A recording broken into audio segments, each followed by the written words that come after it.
Welcome, everyone. This is Global 360. We certainly thank all of you that are joining us. And before we get started, we want to first thank our sponsors for their support. We want to thank Sohori Insurance as well as Cigna for continuing to sponsor Global 360, the podcast of the Washington Diplomat. And today we've got a phenomenal guest lined up for us today. We have with us the ambassador to the United States from Pakistan, Ambassador Khan. And there are a host of issues that we want to get into today. So let's just jump right in. Ambassador, thank you so much for taking time out of your very busy day to be with us. We really appreciate you being here today.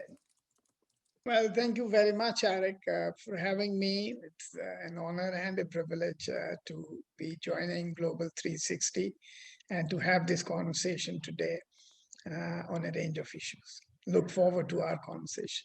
Absolutely. The first thing I want to ask you about, President Biden spoke today, not long ago, from the State Department. He gave a speech to all of the diplomats who are engaged in very crucial work, engaging the United States in the rest of the world. And at his speech, he said, the greatest asset that the United States has is not our military, it's our relationships. And he also signaled to the rest of the world that the United States is back, that the United States will engage in the rest of the world. And there are many who believe that one of the greatest strengths of the United States is its ability to convene global actors around the world. What do you think about the president's words when he says the greatest asset that the United States has is its relationships?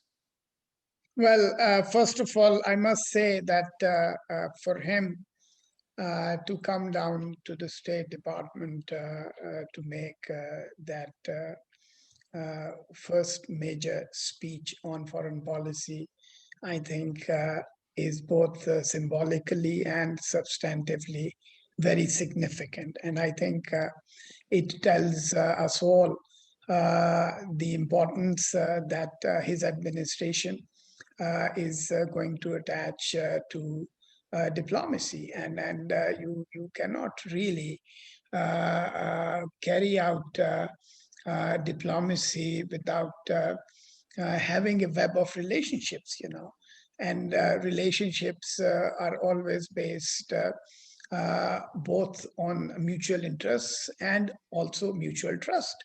And we live in a world today where, your problem is my problem because this is an integrated world. I mean, for instance, let's look at COVID. As long as my neighbor is infected, the possibility of my getting that infection is very, very high. So if we really want to address the COVID challenge, the international community has to work together. And that applies to a range of issues, a range of challenges across the board. So I am quite happy to see that he started his global conversation by symbolically visiting and making that important statement.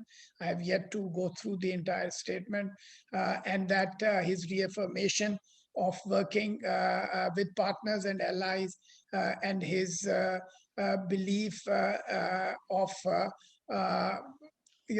desire to make multilateralism work is, I think, very welcome. And of course, Pakistan, as a long-standing U.S. partner and friend, looks forward to building a strong and broad-based relationship with the United States. That's something that you hit on that I think is very important, and it's something that really stood out, the unstated from the president today when he talks about the relationships that the United States has, and that being its greatest asset. And we know that Pakistan has a close relationship, and I do believe that this administration believes that Pakistan is an asset to the United States. And I want to get into that, but before we do, tomorrow, the embassy is observing Solidarity Day. And that's something that is of great importance to the embassy. Can you talk to us about Solidarity Day, what it means, and exactly how the embassy will be observing it. Well, it's not just the Pakistan embassy here in Washington, D.C., but all our consulates across the United States and all our embassies across the world, the Pakistani American community and the Kashmiri American community, and all of the Pakistani nation, and of course, the people in the Indian illegally occupied Jammu and Kashmir will be celebrating the Kashmir Solidarity Day on February 5. And this is really our way of standing up with the oppressed people of Kashmir. This is our way of reminding the world that Kashmir is the longest unresolved outstanding dispute on the UN Security Council. This is our way of becoming the voice for the people of Kashmir, who I'm sure you are well aware have been subjected to untold sufferings, not just over the last 550 or 15, 20 days since August 5, 2019, but from the very day when the Kashmir dispute started. So this is really our way of expressing solidarity with the people of Kashmir. I'm glad you brought that up, because I do want us to spend the bulk of our time today speaking about the conflict in Kashmir. This is something, as you just mentioned, a long-standing, a long-running feud that has played out, and now that we're continuing to see not a de-escalation, but possibly an escalation, and all of this is taking place amid the backdrop of a new administration in the United States. Talk to us about how you see your role as the ambassador to the United States, and how can the United States engage in being a deterrent to growing violence, but also what role can the United States play in perhaps brokering an agreement between the two nations over this long-standing feud?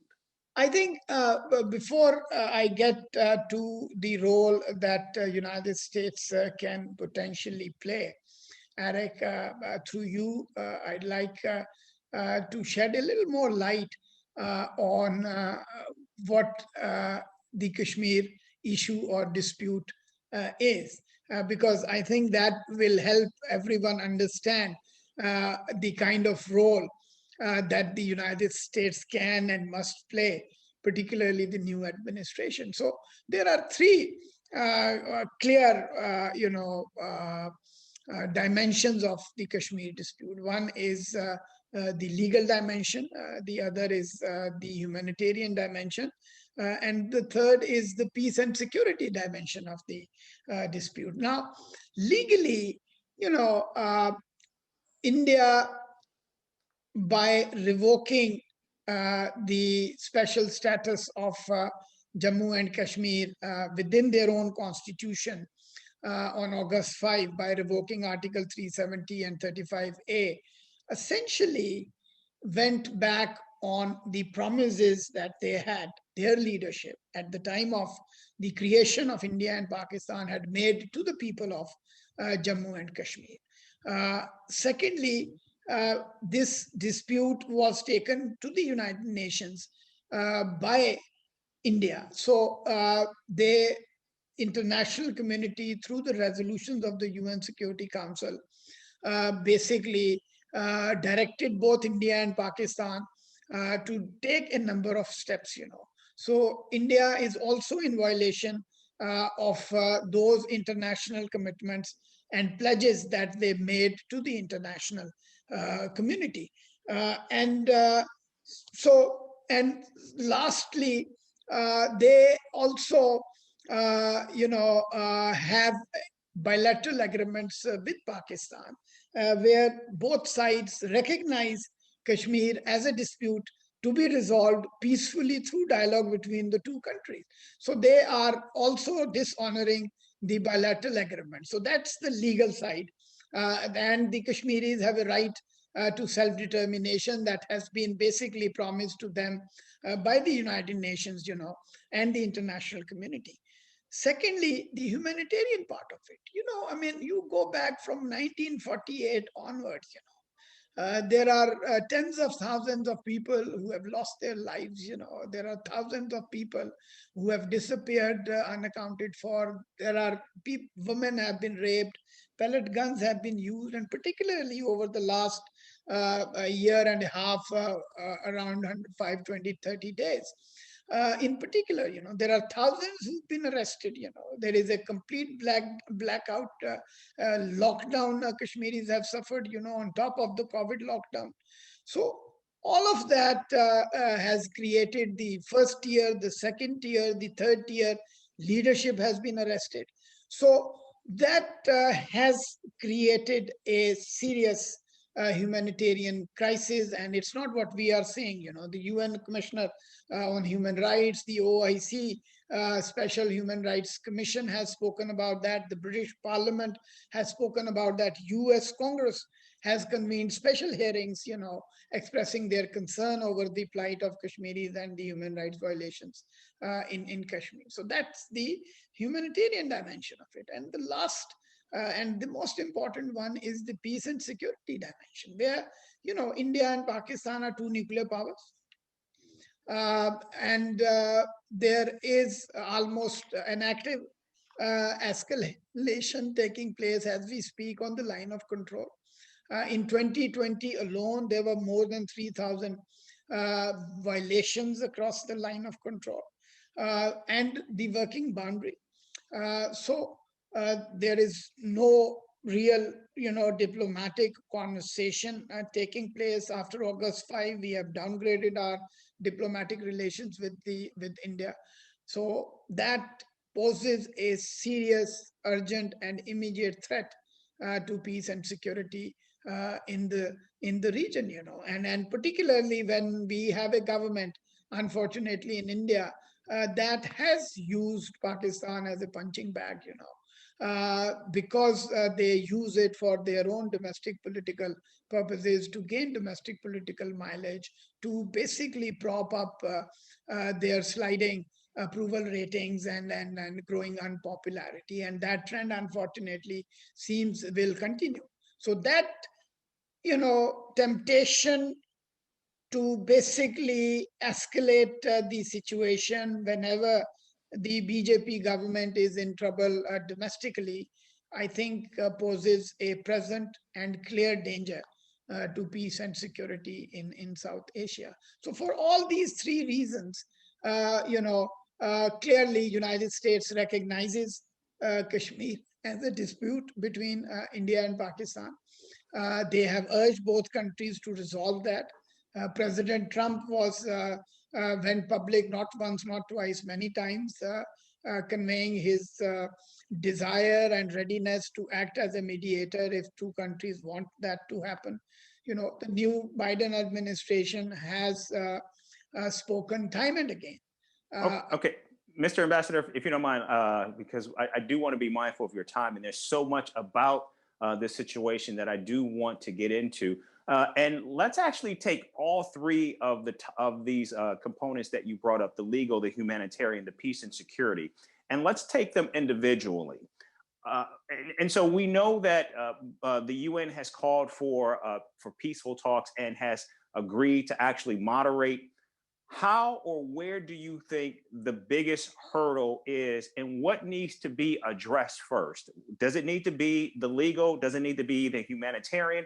Does it need to be the peace and security? Or do you believe that all three of these components need to be addressed at the same time in order to begin the process of coming to some resolution to end this longstanding feud?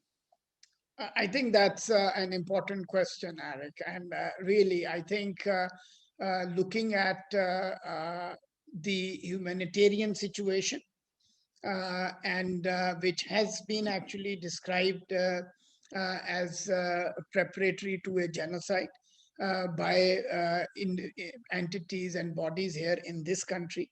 I think that is something that demands the immediate attention of the international community.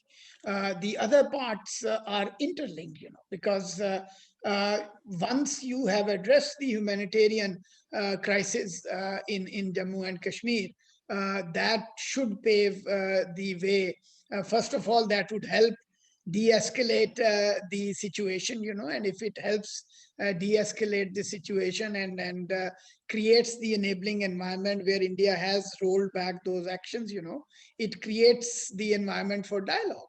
And that would help address the so-called legal dimension of the problem. So sequentially, if really I have to choose, although these are all interlinked, but I think for now, the Kashmir and the Kashmiris demand that their plight, particularly on the humanitarian front, needs to be addressed by the international community immediately.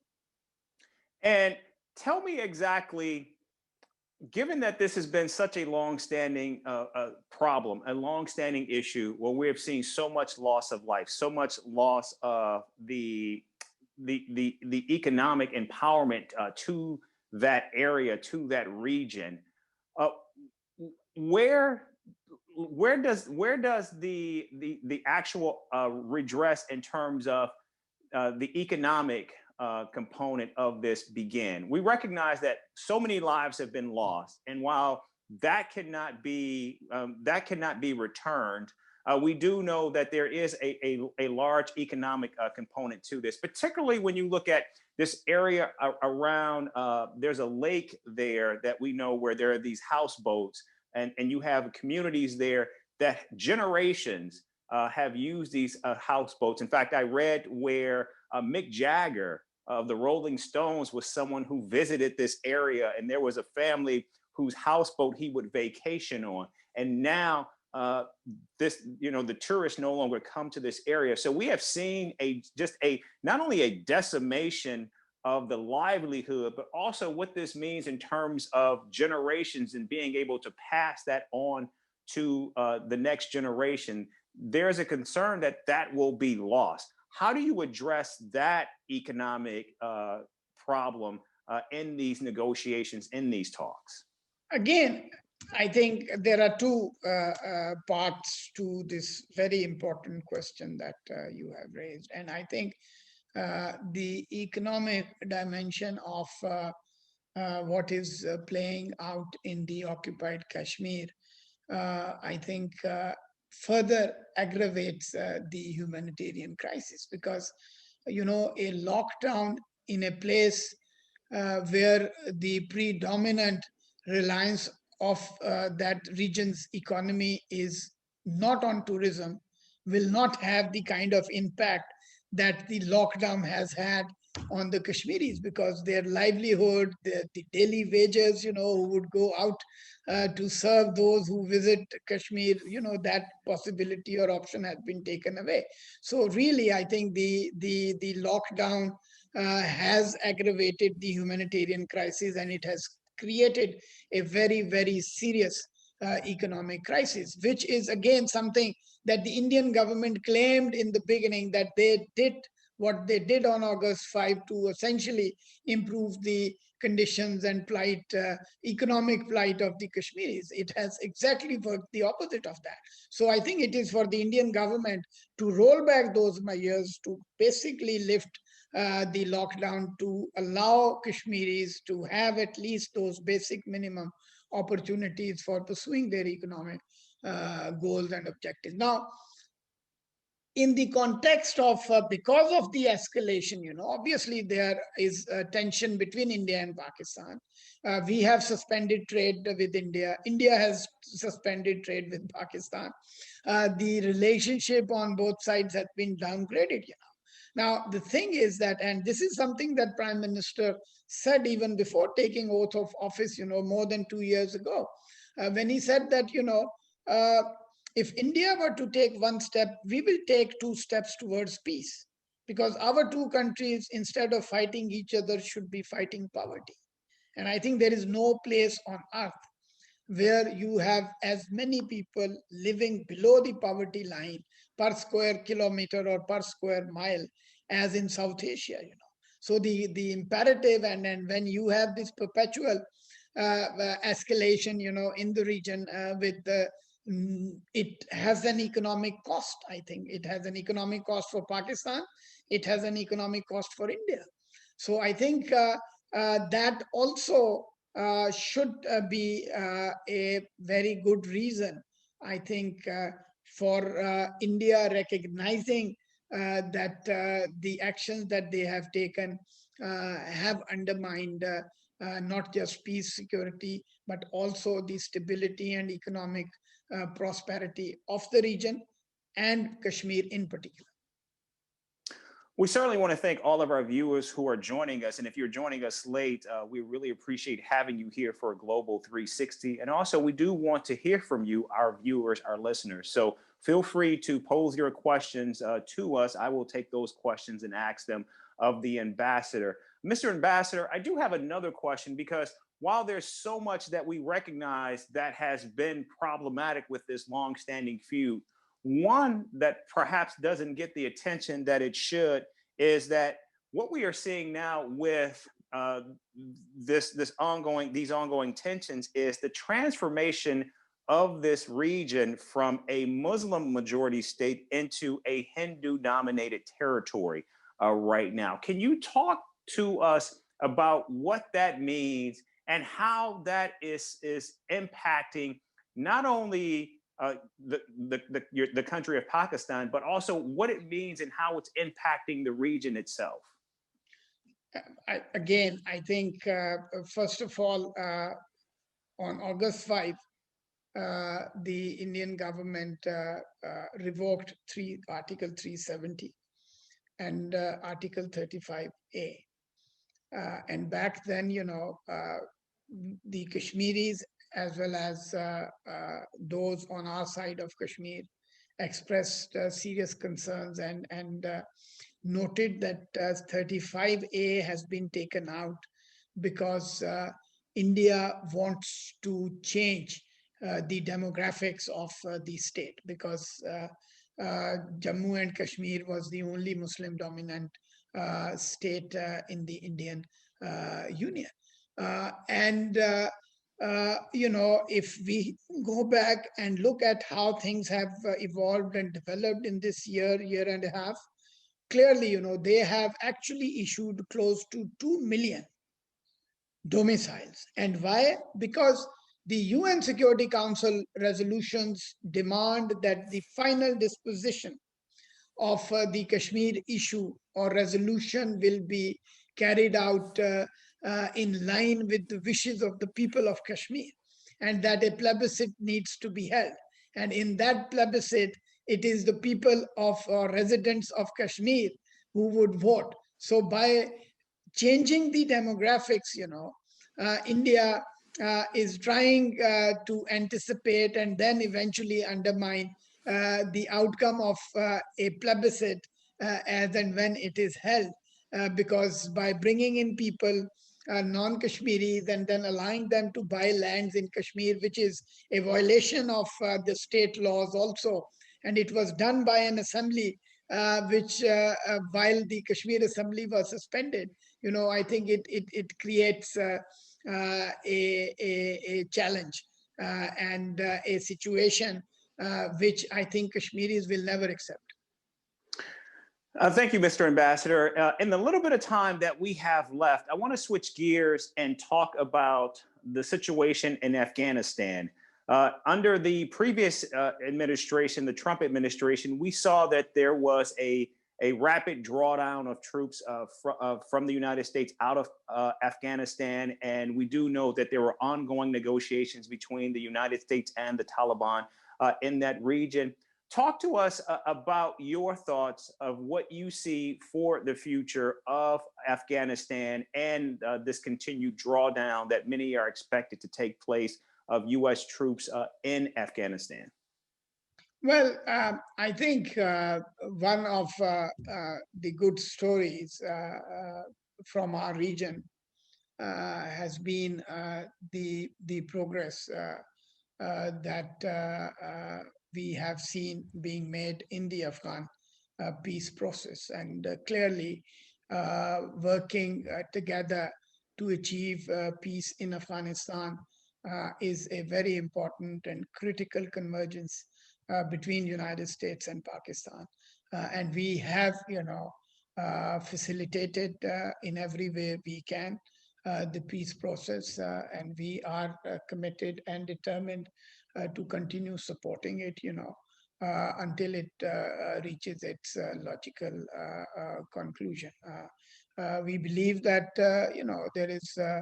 no other, there is no military solution to the conflict in Afghanistan. The only way forward is through dialogue and reconciliation.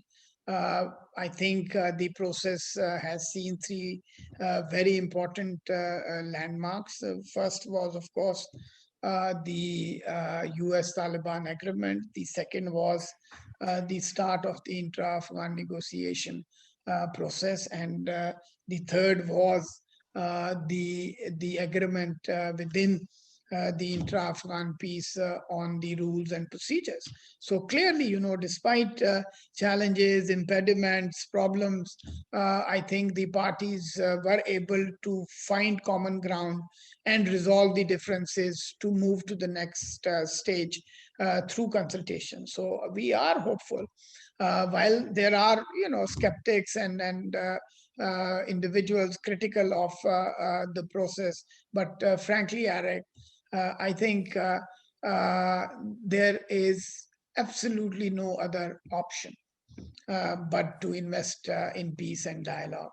And I think the process is at a critical stage, and it is important that all parties, it is not just for Pakistan or for United States for that matter, I think all those who are impacted adversely by continuing conflict and instability in Afghanistan should come together to help the people of Afghanistan who have suffered so much, over the last 40 years, actually, to get to that point where they can have peace in Afghanistan. I want to put just one last question to you before I open it up to some of the questions. We've been getting some really good questions in from our audience here. Now that there is a new administration, you have Joe Biden, who is no stranger to the world stage. Joe Biden has been on the world stage for 4 decades now, and we do know that he has a long and established record, particularly engaging with global leaders. How are you, as the ambassador to Pakistan, how do you see your role now under this administration, under this new Secretary of State, Tony Blinken? And tell us what are some of your priorities that you would like to see this administration tackle now that they've been sworn in? Well, of course, I think, as I said in the beginning, for us, this is a very important relationship. This is a relationship that is as old as Pakistan itself is. And this relationship has been a factor of peace and stability in the region. And we believe that we should be working on creating new anchors for the relationship, to having a broad-based relationship that is not limited or restricted to security issues only, a relationship that is not seen either through the Kabul prism or through the Beijing prism or through the New Delhi prism, but a relationship that stands on its own, So, and I think in that context, President Biden is someone who brings a lot of experience and understanding of the bilateral relationship and of the region also, and not just him, but also those who he has picked to serve in those important national security and foreign relations positions. I have had the pleasure and privilege of sitting through several meetings with President Biden, Vice President Biden, with Senator Biden, and have had the pleasure of sitting through several meetings with Tony Blinken, with Jake Sullivan, and many others in this administration, because I have served here as Deputy Chief of Mission and also as Acting Ambassador. So for me, I think it gives me some personal advantage also. But I think this relationship, Eric, frankly, transcends parties, be it Republican or Democratic Party. You know, for us, this is an important relationship, and I look forward to engaging with the new team. The Secretary of State had a telephonic conversation with our foreign minister. You know, the president and prime minister exchanged letters. So we have started that diplomatic conversation, and we certainly look forward to basically carrying on and building on those initial exchanges by working on the specifics. And I want to now ask a question that came from one of our viewers, and he says, would Pakistan accept the line of control as an international border sometime in the near future? Again, I think the parameters for the solution or potential solution or possible solution are laid down by the UN in its resolutions, Security Council resolutions, where, as I said before, the final disposition is going to be made in line with the wishes of the people of Kashmir. So whatever is acceptable to the people of Kashmir, you know, will obviously be acceptable to Pakistan. And one final question from one of our viewers as well, and I think this is an interesting question, because what this viewer has done is they've equated what is now occurring in the country of Myanmar with actually what is happening in the Kashmir region, and I guess suggesting that perhaps there is an overwhelming amount of destabilization occurring. And we know with Myanmar, that was seen as the Obama administration's first major victory on the foreign policy and world stage, bringing Myanmar into the light, if you will. And of course, Joe Biden was his vice president when that happened. And now we see what is taking place. And of course, the Biden administration has come out and actually recognized that what took place in Myanmar was or is a military coup. So do you equate the two, and how do you see this playing out? And do you think the Biden administration will take a proactive role in the Kashmir situation? Again, I think, frankly, the two situations are not comparable, because what Kashmir is an internationally recognized dispute. So it's not a question of the working or non-working of the democratic system. It is really and essentially a question of their right of self-determination, which is recognized, acknowledged, and given to them by the United Nations and the international community.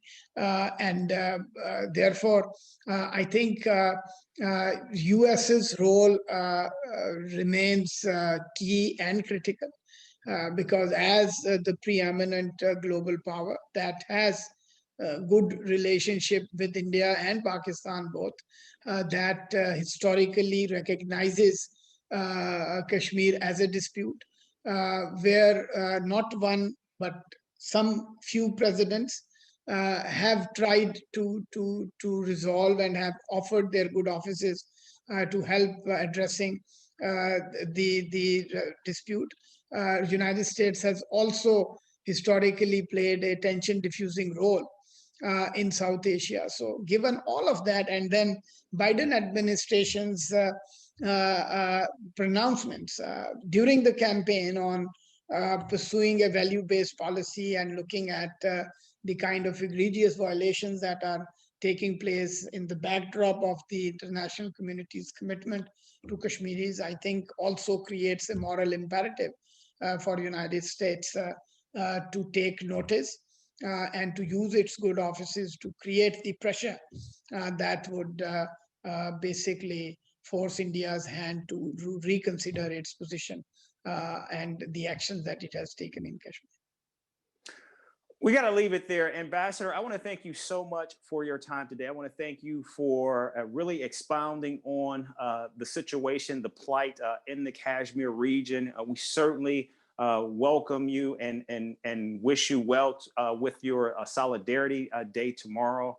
And of course, we thank you for your time today. And also, we want to thank our viewers for joining us and for sending in your questions. And I cannot leave without thanking our sponsors, Sahuri Insurance and Cigna, for all of the work that they have done. And Mr. Ambassador, this is a situation, Pakistan, as we said, is integral not only to the region, but also to the United States as it continues to play a role in the region. And we certainly want to continue this dialogue with you. Thank you so much for your time. We look forward to having you back. Thank you, Alex. Lovely to have this conversation with you and look forward to connecting with you again.